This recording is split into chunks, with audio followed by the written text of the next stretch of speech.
On the world map, there is a country rich in oil, rich in resources, and rich in history. That country is Venezuela. Yet today, it stands broken, its economy crushed, its people suffering, and its government surrounded by global pressure. On the other side of this story stands the most powerful nation on earth, the United States of America. This is not just a story about Venezuela.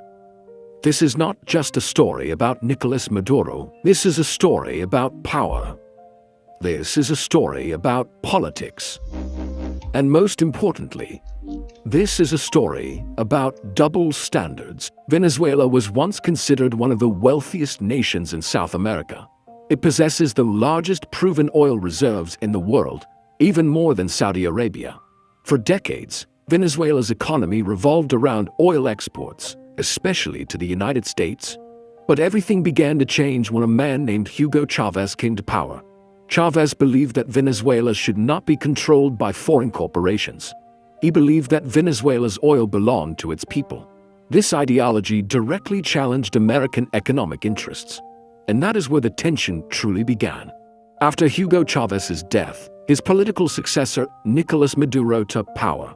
Maduro continued Chavez's policies: state control over oil, anti-US foreign policy, strong ties with Russia, China, and Iran. From Washington's perspective, Venezuela was no longer just a country. It had become a problem. An independent Venezuela was a dangerous example. The United States claims its actions are based on noble principles. According to Washington, Venezuela does not hold free and fair elections. The opposition is suppressed. Media freedom is restricted. Human rights are violated. The US government says, "We are standing for democracy." But this raises a critical question: is democracy the real reason? If democracy were the only concern, then why are many US allies exempt from criticism? Countries with no elections, imprisoned journalists, violent crackdowns on protests, yet these governments receive US weapons, US funding, US diplomatic support. So why is Venezuela treated differently? The answer lies in interests, not ideals. The United States imposed heavy sanctions on Venezuela. These sanctions targeted oil exports, international banking, foreign trade, government assets. The result was devastating. Oil production collapsed. The national currency lost its value. Inflation reached unimaginable levels. But the real victims were not politicians. The real victims were ordinary people. Hospitals ran out of medicine. Families struggled to find food. Millions fled the country. Sanctions were described as pressure on the regime. But in reality, they became pressure on children, pressure on patients, pressure on the poor. This is known as economic warfare. Under President Donald Trump, US policy toward Venezuela became more aggressive. Trump openly declared, "All options are on the table." In diplomatic language, this means one thing: military force is possible. The threat of war was no longer theoretical. Western media often presents a simple narrative. Maduro is a dictator. Venezuela is a failed state. But rarely do they ask, what role did sanctions play? What role did foreign interference play? The story is usually one-sided. Complex realities are reduced to headlines.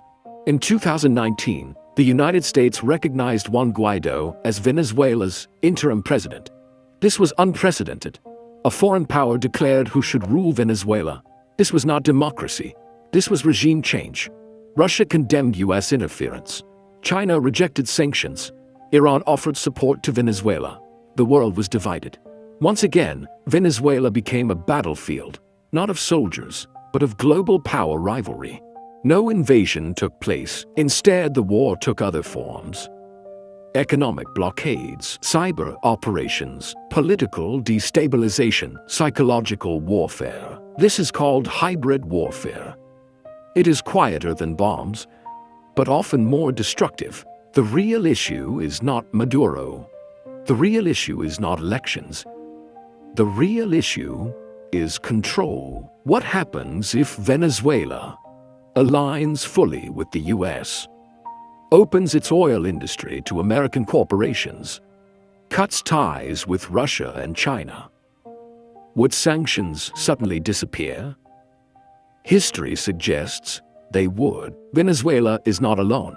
The same strategy has been used against Iraq, Iran, Syria, Libya.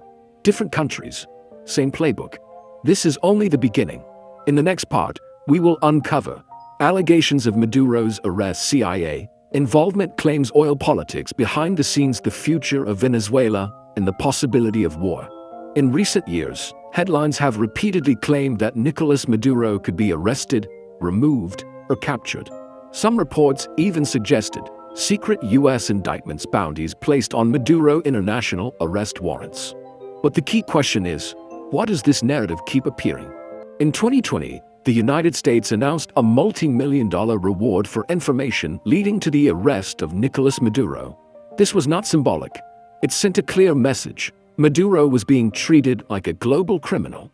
But here's the contradiction. Many world leaders accused of far worse crimes have never faced such actions because they are U.S. allies. The charges against Maduro include drug trafficking, corruption, narco-terrorism. However, critics argue these accusations are politically motivated, not judicial. When courts follow geopolitics, justice becomes selective. There have been multiple allegations of CIA involvement in Venezuela, from supporting opposition groups, funding media campaigns, encouraging military defections. While official confirmation is rare, history shows this is not impossible. The CIA has previously operated in Iran, Chile, Guatemala, Iraq. Venezuela fits the pattern. In 2020, a strange and dramatic event shocked the world. A group of armed men attempted to enter Venezuela by sea. They claimed they were there to capture Maduro. This event became known as Operation Gideon. The operation failed miserably, but one fact was undeniable. Foreign-backed regime change was no longer a theory. Venezuela refuses to privatize oil under foreign pressure, accept U.S. political dominance, cut ties with America's rivals. Resistance has a cost. That cost is isolation. As U.S. pressure increased, Venezuela turned east. Russia provided military cooperation, political backing. China provided loans, infrastructure investment. This transformed Venezuela into a geopolitical chess piece. The attackers were linked to a U.S.-based private security company. This raised serious questions. Who funded them? Who approved the mission? Who benefited if it succeeded? When governments cannot act openly, proxies are often used. At the center of everything lies oil. Venezuela's oil reserves are not just large, they are strategic. Control over Venezuelan oil means market influence, energy security, political leverage. This is why Venezuela matters. The Venezuela crisis is part of a larger conflict. A new Cold War is emerging. US versus Russia, US versus China. Venezuela is one of many battlegrounds.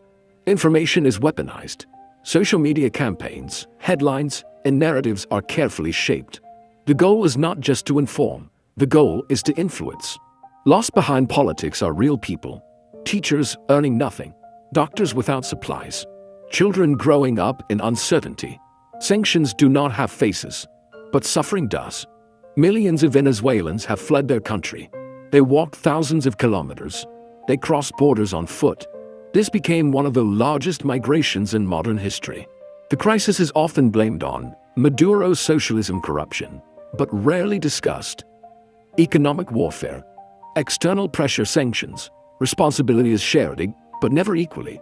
Three paths lie ahead: continued resistance and isolation, negotiated settlement, regime change. Each path carries risks. A full-scale war is unlikely, but not impossible. Modern wars are fought silently. Economically, digitally, psychologically, the battlefield has changed. When the United States talks about Venezuela, the decisions are not made by one person alone. They involve the White House, the State Department, the Pentagon, intelligence agencies, powerful corporate interests. Behind closed doors, Venezuela is discussed not as a nation of people, but as a strategic asset. American foreign policy is deeply influenced by corporations. Oil companies, defense contractors, and financial institutions all have stakes. A government that controls its oil, rejects privatization, limits foreign profit, is seen as a threat. For corporations, ideology does not matter, profit does. Sanctions are often presented as peaceful tools, but in reality, they are carefully designed systems. They aim to collapse currencies, create shortages, trigger public anger, weaken governments from within. This strategy is known as economic strangulation. A famous phrase from US history explains this clearly. During Cold War interventions, policymakers openly stated, "We will make the economy scream." The goal was never negotiation. The goal was collapse. Venezuela is following the same historical script.